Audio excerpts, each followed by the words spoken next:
Well, good morning. It's Monday. Want to apologize that we didn't get something out to you on Saturday again this week. Saturday's been very busy for Lori and I.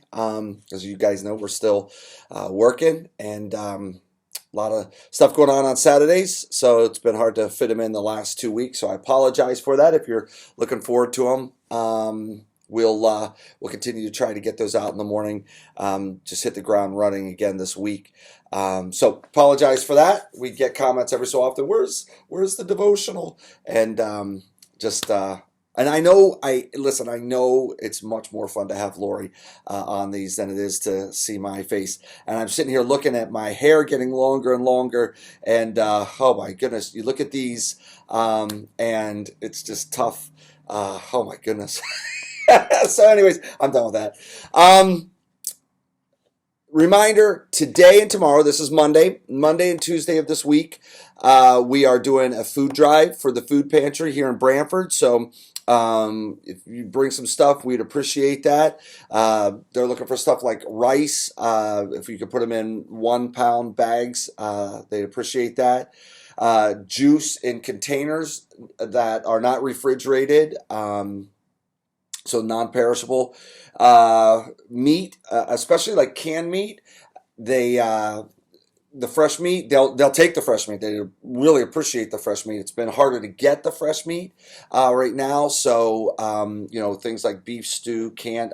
We did canned ham. We found canned ham, tuna, canned chicken. Those kind of things are great and much appreciated. And then the regular staples, a lot of those things are coming in, but these were kind of some of the areas where they were really having a lot of problems getting them. So they're really needing some of these things. And I'm not remembering everything, but come on over to the church. We're here during regular business hours, basically 8 to 5, and you can drop them off. We're going to put a table out here, so you can put them on the table, or you can bring them in. There's tables right in the foyer. If you want, simply shoot, if you got our number, shoot us a text, call the church. We'll come out to your car and get them for you. We're glad to do that.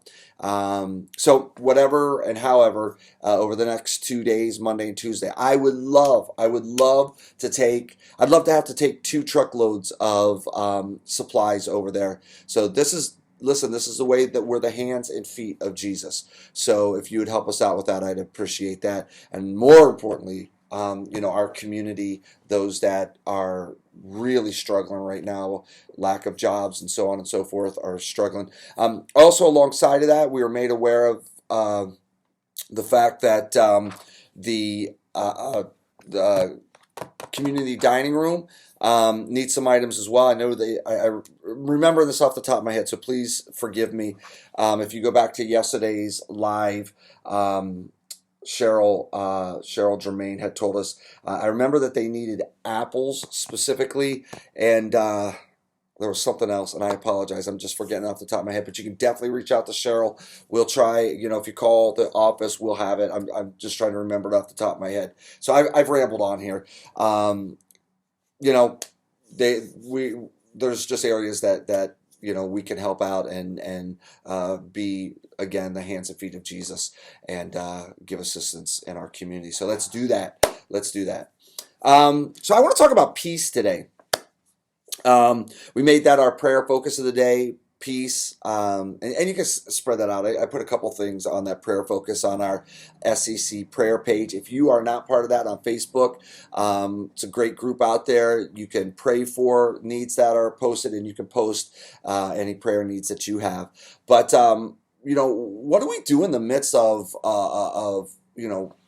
things that are just so much bigger than us, which we're in? This is real life. It's happening to us and around us. And, how do we find real peace in the midst of a storm? In Matthew chapter 8, there's a story literally where Jesus and the disciples are caught in a storm. Now, here's what's happened. The build up to this scripture is this. Jesus has been ministering all day, and he's just healed a man with leprosy. So that's happened in this day. There's a Roman officer that comes to him and says, "My servant's sick. Would you say the word and my servant can be healed?" Jesus says, "I've never seen faith like this anywhere in Jerusalem." You know, and it happens. Then there's a portion where it just basically the headline is that there's others that are healed. And Jesus is going about doing these miraculous healings. And then they get on a boat, right? And like all the forces of hell come against Jesus and the disciples. Like all the good that happened in that day is wiped away just like that. Sound familiar? I mean, does that kind of sound like your life at times? You have this moment where God does something really miraculous and amazing. Your marriage all of a sudden goes from, just kind of here, and then there's like a breakthrough, and you're like, wow, everything's going good. And, or you didn't have a job and you get a job and it's the job you've always wanted. And you're like, woo, we're up here. Or you come through a breakthrough in your spiritual walk, and then all of a sudden there's just this punch, this like gut punch that that takes your focus off of what's happening. All the good feels like it's just like that. It's eradicated. Like that moment of spiritual high, breakthrough, change just feels like it's wiped away.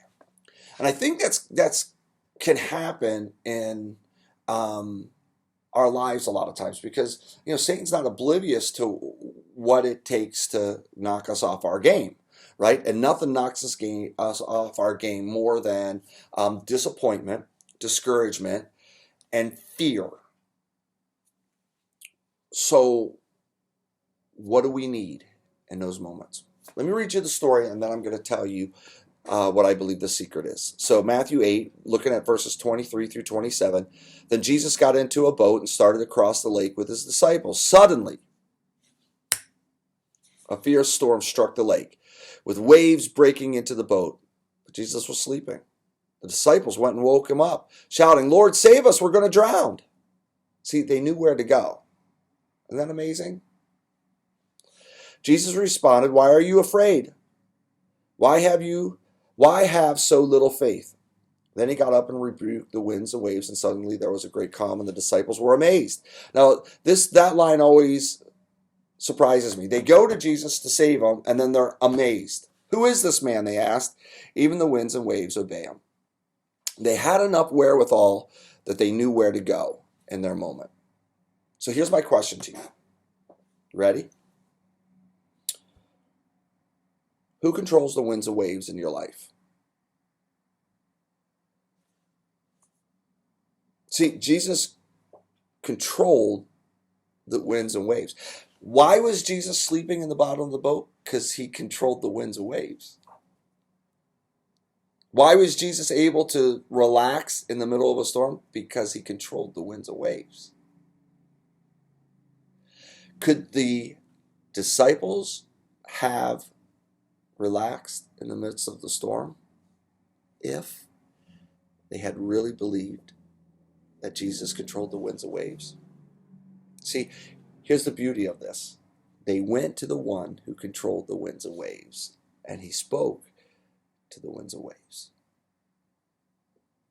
and they were delivered.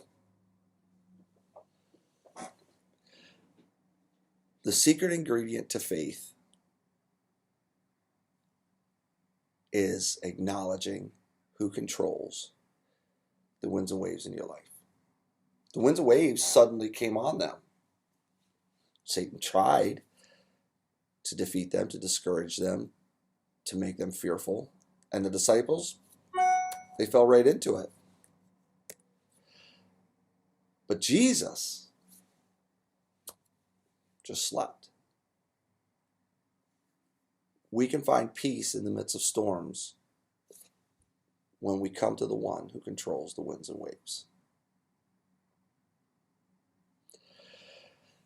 How are there some folks who have peace when calamity and trials and hard times come into their life? They're connected to the one who holds the winds and waves. So, can I just encourage you today, if you're still struggling with anxiety and fear and worry, run to the one who controls the winds and waves. God, I pray that you would help us to have clarity of mind and heart, to know that we can run to Jesus, who speaks the word, and it's all clear.